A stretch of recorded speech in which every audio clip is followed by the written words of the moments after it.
Hello, Timothy. It's so nice to have you on the show today. How are you doing? I'm doing well. I'm doing well. And I'm glad to have this opportunity to be able to talk to you and your audience. Beautiful. And thank you so very much, my man, for being here. You see, I truly appreciate you. And you see, Timothy, oftentimes I love to thank my guest for two things. And I do this so often to the point where it has become my anthem. So, firstly, I want to say thank you, Timothy, for investing in yourself. You see, you are on this platform right now because you did invest that in yourself. And oftentimes, my man, I love to make reference to the amazing mango tree. Let's say some couple of months back, Timothy, I was on a particular road and just by the roadside, and there was this very tall, unattractive mango tree. And I used the word unattractive because the mango tree's got no mangoes on it. And the leaves never hold dry. So I just walked past it and I went my way. But you see, my man, just recently I was on that same road. And this time around, a lot's changed about the mango tree, you see. The mango tree caught my attention pretty good from a distance. And immediately, Timothy, I got the urge to move so close to it, of which I did. And it wowed me because now the mango tree's got a lot of mangoes on it. Beautiful green leaves and healthy branches. And not just mangoes now, Timothy. I'm talking about ripe mangoes. It was such a lovely experience that day, and I was so, so excited. Here's my point. The fact that you dedicated your time, energy, and resources to becoming the amazing Timothy that you are today, that alone has made it impossible for me to skip you. And that's why you got the request from me to be on the show because I was attracted to the fruit of all that you're doing. Just like I mentioned earlier, your philosophies, your insights, your journey, your work, the impact your work is having, Timothy, and how you are offering your solutions. These stuffs are beautiful. So I've got to say thank you for doing that to yourself. And secondly, thank you for saying yes to the invite. Because if you had said nope, there was nothing Elisha could do about it. Thanks so much, Timothy. Wow. Well, again, I always appreciate the opportunity to be able to talk about the ministry that I'm involved in, the part of the vineyard that God has planted me in. And I'm just here to try and help people become who God had always intended them to be. That's always been my goal. So everything that I do, whether I'm sharing like this, whether I'm teaching a Bible study, whether I'm preaching, whatever it is to try and get you to the place that God would always wanted you to be, to get you saved first and foremost, because we have to make a commitment to Christ, obviously. But then after that, there is an individual that you were designed to be, to help people figure out who that person is, and then to help them to grow into becoming that person. So this is another opportunity for me to be able to share. So I appreciate it. Beautiful, and thank you for all you're doing. It's amazing. So let's get right into it, my man. You see, I am quite excited to have you on the show today for a few reasons. Firstly, my interest in knowledge seeking. I believe in order for one to transition from a terrible situation to that of a beautiful one, Timothy, I believe it takes the application of knowledge, quality information, and not just knowledge alone, but the application of it. And you see, my man, ever since I discovered that light in the Hebrew means knowledge and darkness ignorance, I've been so keen to knowledge seeking. Why? Because I do not want to remain in the dark. So that's going to make our conversation today very important to me and even to the listeners. The second reason why I'm excited to have the incredible Timothy on the show is for the sake of the audience. They say we live in an age where information is as abundant as grains of sand. We've got lots of information flying out there.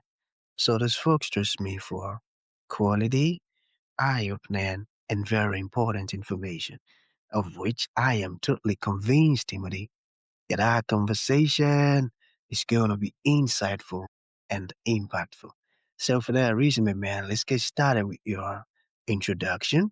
Talk to us about your personal or your professional journey, because right now we are so curious. We want to know how Timothy got here. Then, afterwards, I've gotten some beautiful questions for you. Okay, Timothy, over to you. So my journey and my story is a long one, but I'll try to condense it for the sake of the time that we have here. But I'm an individual who actually started walking with Christ as a teenager. And I believe that because I met Christ at an early age, it has sort of shaped everything else that I've done in life. It's helped me to avoid difficult situations. But because of the things that he has taken me through, it's also one of the reasons why I seek to help people move beyond what I talk about is a surface type of religion and getting into a relationship that's actually meaningful. One of the first things that happened to me early on as a Christian, I'll never forget it. And this is what sort of set me on the path is after I graduated from the university, I had a really good job that I wanted in the field that I wanted. I was making a lot of money. And during that time, I was also going to church and I was also teaching Bible study to young men that were incarcerated. I was teaching Sunday school in church, just doing all of the right things. And on my job, I was one of the only Christians that were there. There were only two of us. And everyone else was not just a non-believer, but their lifestyles were just glaringly ungodly. So the economy turned bad. And one of the things that happened was that only one person in the office got laid off. That was me. And when I lost my job, it sort of changed everything that I understood about God because my thinking at that time was if you walk with God, you're the one that's supposed to be blessed. You're not the one that's supposed to go through anything. So I thought, listen, I lost this job. There were many other people here, God, you could have picked from. Why did I lose my job? And then I went to the cliches, when God closes one door, he opens another door. Well, that didn't happen either when I had to spend everything that I had saved up because I couldn't get another job. I eventually had to move back into my parents' home as a grown man and watch my dad take care of me for a period of time in my life. And I learned throughout all of that that yes, you can walk with God. And yes, you can be faithful in doing all the things that you believe God wants you to do, but your life can still be turned upside down. And it was through that experience that he began to develop me and mold me and shape me and get me to the place where I'm able to help people today. That's sort of where it started. Amazing. And thank you for sharing that, Timothy. You see, thank you for sharing that. So, I want us to talk about pride. So, what does pride look like in a faithful Christian before failure happens? So, one of the main things that I've seen with people that develop this pride is an inability to recognize, number one, that you are prideful. In the book that I wrote, one of the things that came out to me as I was writing it is that people walk around, and I'm speaking of Christians, people walk around blindly thinking that they are okay when they're not, or they tend to compare themselves to other people. This is what feeds that mentality. So, in other words, I may be doing a particular thing, but in my eyes, what I'm doing is not as bad as what you're doing. So that makes me a little bit better than you are. But what they don't understand is that they're using the wrong standard for measurement. The Bible talks about it being unwise when we compare ourselves with ourselves. The standard is God. But in Christians who are prideful, God is not the standard. Perfection is not the standard. It's always someone else. And this is what causes the initial stages of the pride and the blindness. Wow. Okay. So, how can believers recognize pride early? Well, that's interesting. I don't think that you can recognize it early until you're honest. This is another problem. People will not be honest about who they are. We paint a picture of who we are, And often the picture that we paint isn't the right one. So if you would start someplace, you have to start with being honest about who you are.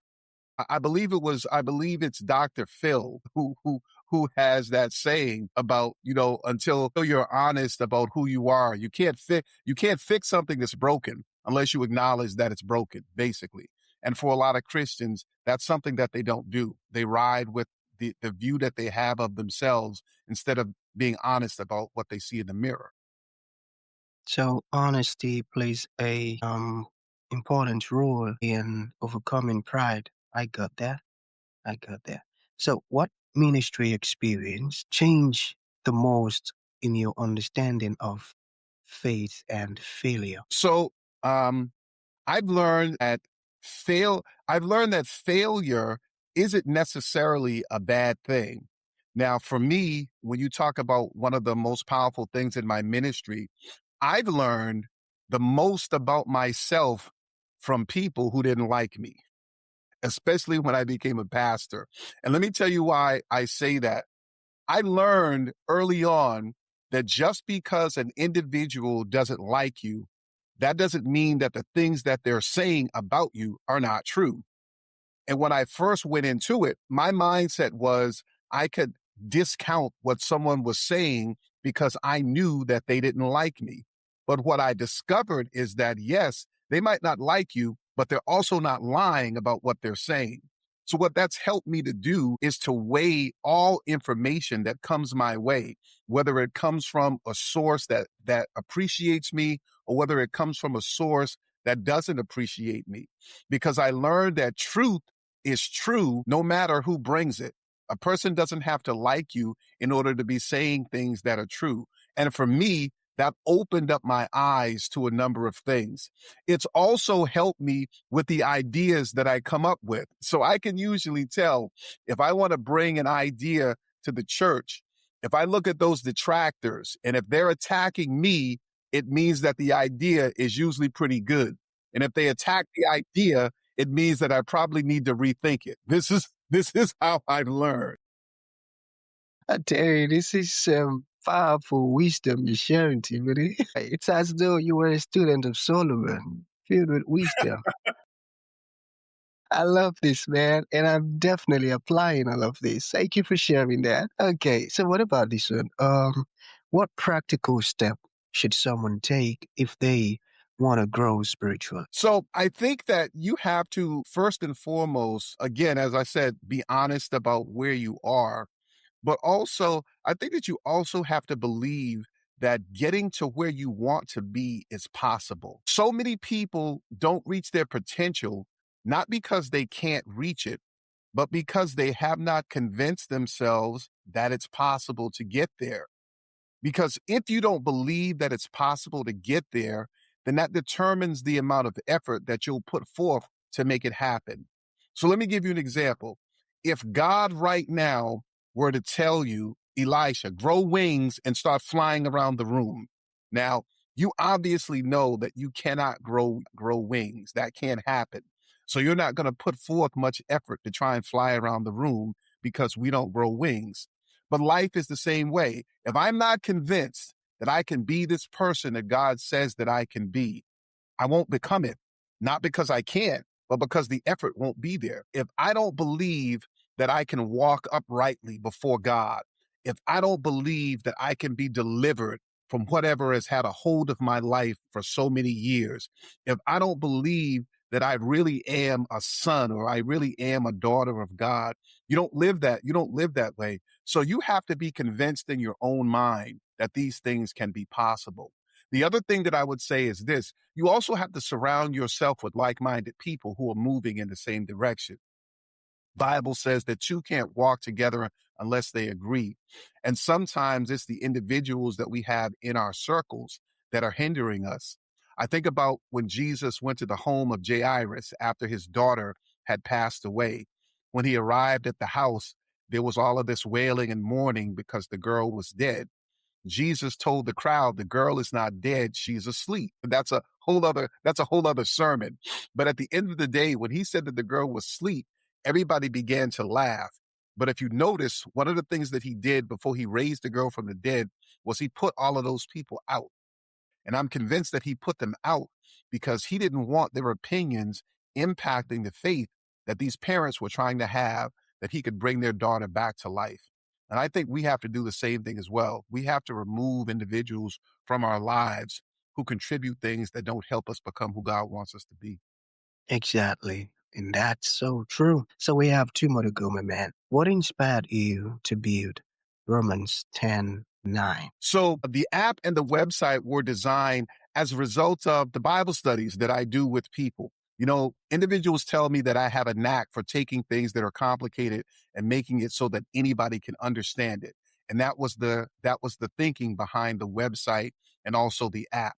Now, for anybody that would go there, one of the things that they'll discover in the courses is that at the end of the course, there's always a question that's designed to make you think. It's a meditative question. But there's also a quiz at the end because I love to quiz people to see if you're paying attention to the things that you're learning. So there are quizzes at the end of every lesson, and then once you finish the course, there's a final exam that tests you on the entire course. Obviously, I don't put grades on it, so it's designed to be fun. But I discovered that when people understand that a quiz is coming, they pay better attention to what it is that they're reading. True. They focus on it. So it's been a blessing to see that. So that's why I actually developed the course. I tell you, man, what a smart one. Beautiful. So to bring this to an end, Timothy, what would you like to leave the audience with, like a final thought? And to those folks who like to reach out to you, learn more about the wonderful stuff you're doing, or maybe access your website or the app, or they want to ask you questions, how can that be possible?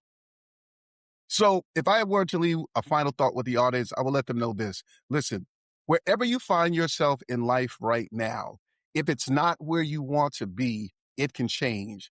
There is a God that can take you from where you are to where he wants you to be. I don't care how long something has been a part of your life. I don't care what you went through while you were growing up, whoever stayed, whoever left you. There is a God that not only will save your soul, there's a God that not only will love you, but there is a God that will transform your life so completely that when you talk to people about what you went through, they wouldn't even believe that it's true. That's just how much God is able to transform your life. And for those that want to reach out to me, get more information, encourage them to go visit my website. It's called Romans 10:9. The word Romans, the number 10, and then the word 9 all together, romans109.com. You can also find me in the Google Play Store and also the Apple Store. My app is also there. Again, Romans 10:9. Romans 10:9. Beautiful. So that's going to be the end of the show, Timothy. Thank you for coming and thank you for sharing these things. Thank you. I appreciate the opportunity to be here.